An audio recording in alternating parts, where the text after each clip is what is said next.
During the past month of using porcelain, the form I've looked forward to making most are bowls. They're my favourite form to make with stoneware, although, as I quickly learned, it's an entirely different game when it comes to using porcelain.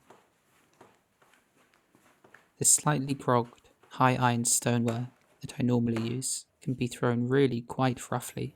I can throw thin overhangs and move the material around very quickly, but it quickly became apparent that this way of throwing would not work with this particular porcelain clay body, which, for those who've asked, is the Audrey Blackman mix.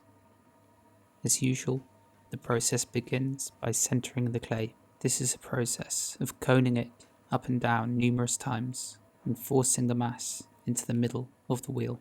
I push my arms into my waist and lean my upper body weight onto them, bracing them not only on myself but on the plastic of the wheel tray. Essentially, I try to keep my arms and hands as rigid as possible whilst also moving the clay around. After firmly pressing a finger and thumb into the middle to form the base, I then squeeze the clay up from the bottom and pull it up and outward. On the whole, with porcelain, I found myself using a sponge to throw with, a lot more than I usually do when using stoneware. On the whole, using slip when throwing these works so much better than just water, so I tend just to dunk the sponge in slip, and that way I can throw for a really long time without the surface of the walls drying out. When I make bowls with stoneware, I'll very quickly pull the walls up and then very quickly stretch them outward and downward in sort of the same motion, but that simply isn't possible with this porcelain, or at least I haven't had enough practice with it yet. As for the forms of these bowls, I was just playing, throwing each one slightly different from the last. Some had sharp, flared rims, some were more enclosed, and others were more shallow and wide. But the finishing procedure for all of these was more or less the same. I soak up the excess slip from inside the form with a sponge, and then spend quite some time compressing the base with a metal kidney and smoothing off the interior walls. Cracks in the base can form in porcelain if it isn't compressed enough or coned enough at the beginning, or if too much water is left inside as they dry. So, to get around that issue, I pretty much make sure I do everything to an excessive level. I cone the clay up a lot, I compress the base a lot, and I really make sure there's no water inside. And again, these are all things that when using my normal stoneware, I just don't have to worry about so much, as it's bulletproof in comparison, whereas it feels like porcelain is constantly waiting to catch you out.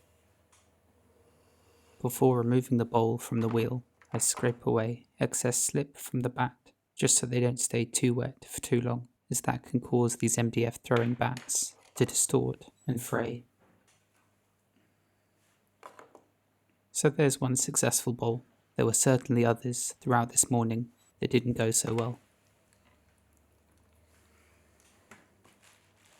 But, thankfully, it's a really recyclable material, and all of these ruined pots will just be wedged back up and thrown into new pots. And I like to think that I learned something with each failure too.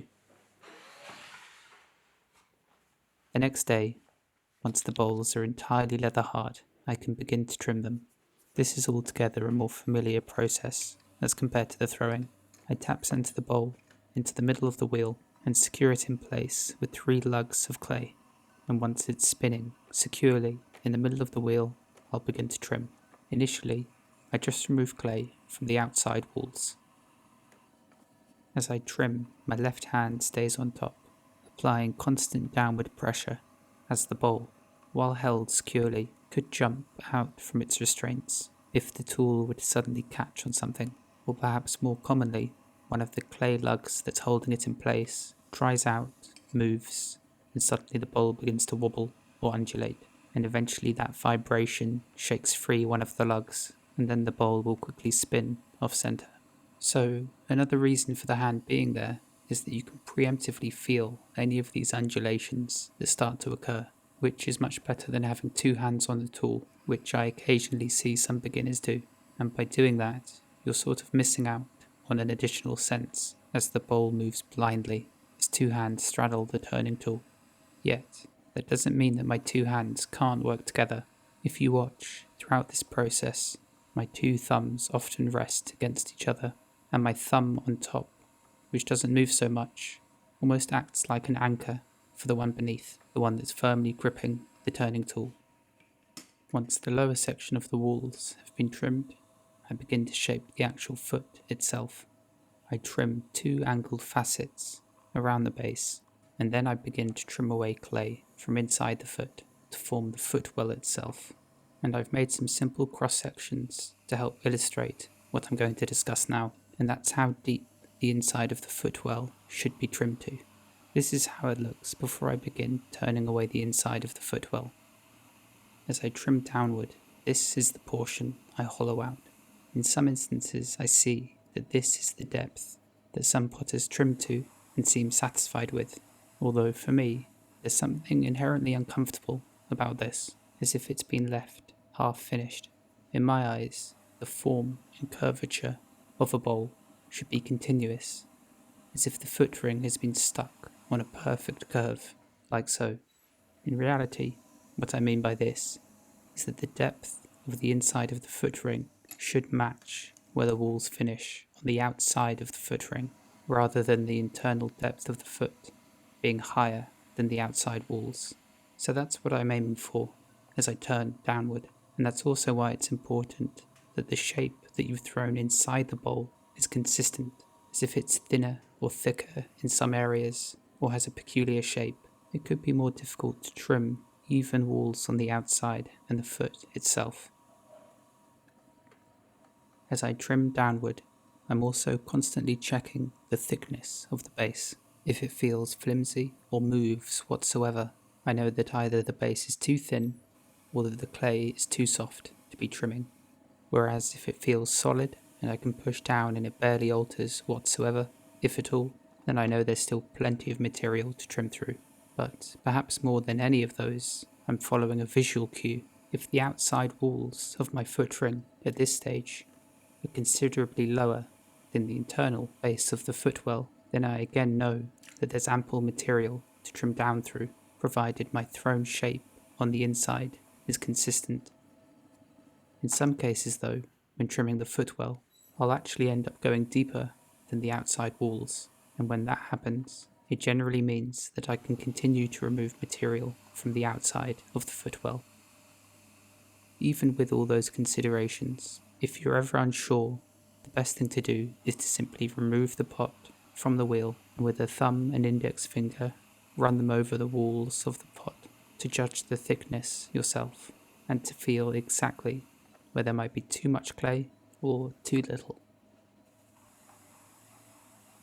And with all that being said, ultimately you can make bowls that are wonky or slightly misshapen with throwing rings or prominent turning marks, and if executed well, it can still be a brilliant bowl. These are just some of the principles I was taught, and I think they're important ones to learn, especially when starting out, but in no way are they rules that have to be followed, but they're certainly vital things to hear when you first start to make pottery on the wheel.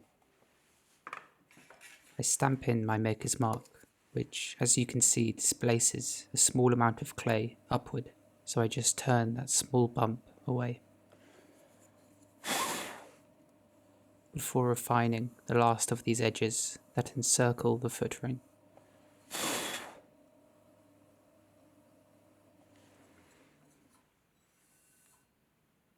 As for my maker's mark, as it's asked about a lot, I carved mine from hand from a small block of porcelain, and I promise one day I'll make a video showing you how I do it.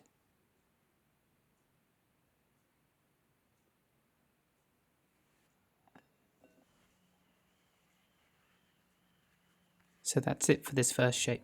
It's very simple and has a slight horizontal rim around the outside. Most of these are going to be covered with black glazes that react quite nicely over sharp edges, so I was really trying to trim these to be as crisp as they possibly could be.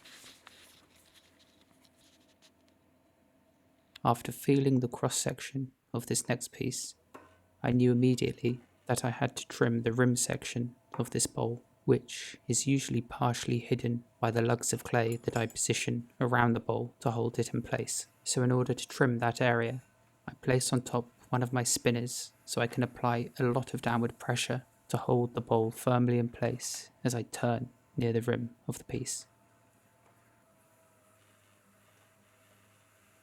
Throughout this entire process, I focus on holding the tool with enough strength that it doesn't undulate as it follows the surface of the bowl. These sharp tools will cut through any slight wobble on the surface, but in order for it to do so, I need to grasp the tool tightly so that I'm the one in control, not the spinning lump of soft clay. It can be very easy to almost subconsciously begin to follow a slight distortion in the walls of the bowl, and that can very quickly become exacerbated if you aren't focusing enough on trimming straight through it.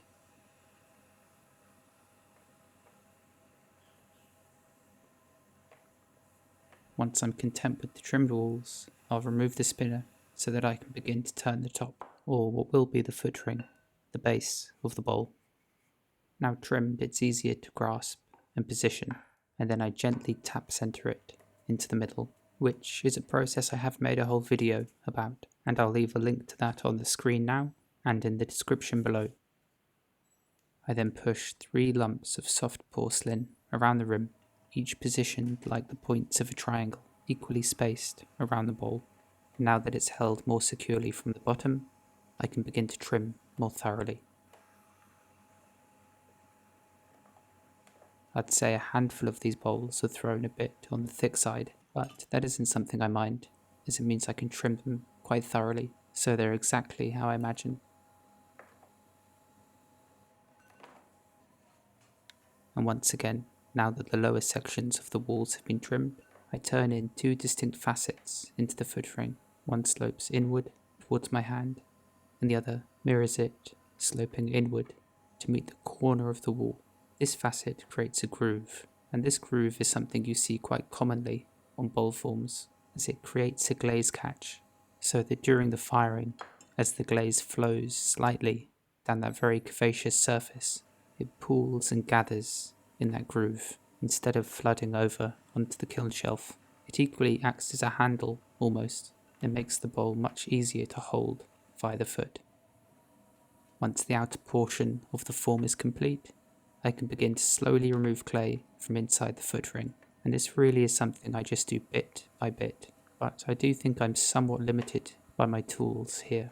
This one certainly isn't special, it's actually relatively blunt, but what it does have is a wonderful shape for the blade. I just wish it was a tungsten carbide one, instead of this cheap steel which quickly loses its edge. As for trimming, I just take it slowly, removing layer after layer instead of trying to do it all in one go, which would probably be disastrous, especially with a blunt blade.